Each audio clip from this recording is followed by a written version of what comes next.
But you know, the longer you listen to this abortion debate, the more you hear this phrase, sanctity of life. You've heard that, sanctity of life. You believe in it? Personally, I think it's a bunch of shit. Well, I mean, life is sacred? Who said so? God? Hey, if you read history, you realize that God is one of the leading causes of death. Has been for thousands of years. Hindus, Muslims, Jews, Christians, all taking turns killing each other because God told them it was a good idea. The sword of God, the blood of the Lamb, vengeance is mine. Millions of dead motherfuckers. Millions of dead motherfuckers, all because they gave the wrong answer to the God question. You believe in God? No. Dead. You believe in God? Yes. You believe in my God? No. Dead. My God has a bigger dick than your God.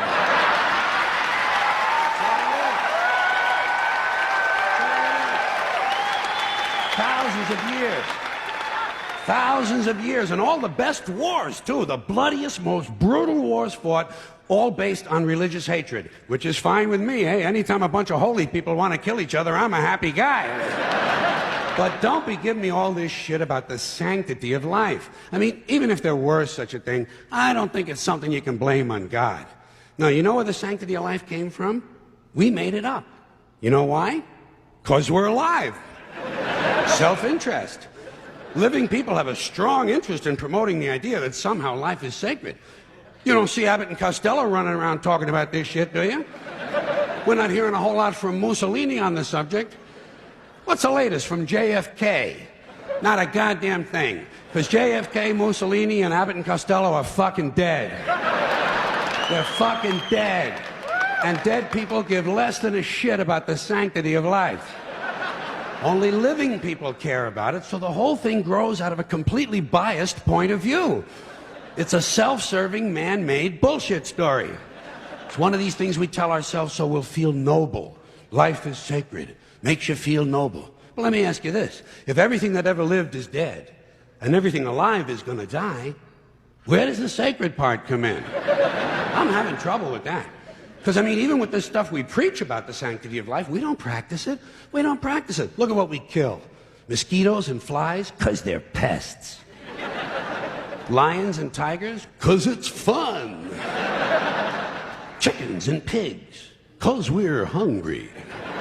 Pheasants and quails, because it's fun. And we're hungry.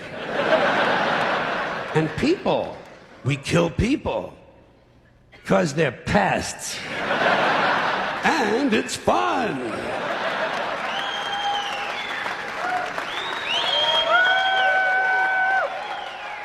And you might have noticed something else. The sanctity of life doesn't seem to apply to cancer cells, does it? You rarely see a bumper sticker that says, "Save the tumors." Or "I break for advanced melanoma." Ah, viruses, mold, mildew, maggots, fungus, weeds, E. coli bacteria, the crabs. Nothing sacred about those things. So at best, the sanctity of life is kind of a selective thing.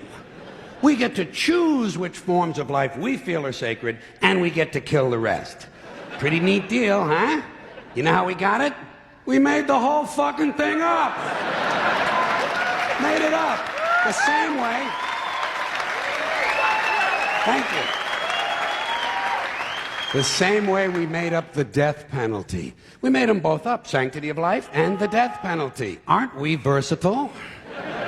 And you know, in this country now, there are a lot of people who want to expand the death penalty to include drug dealers.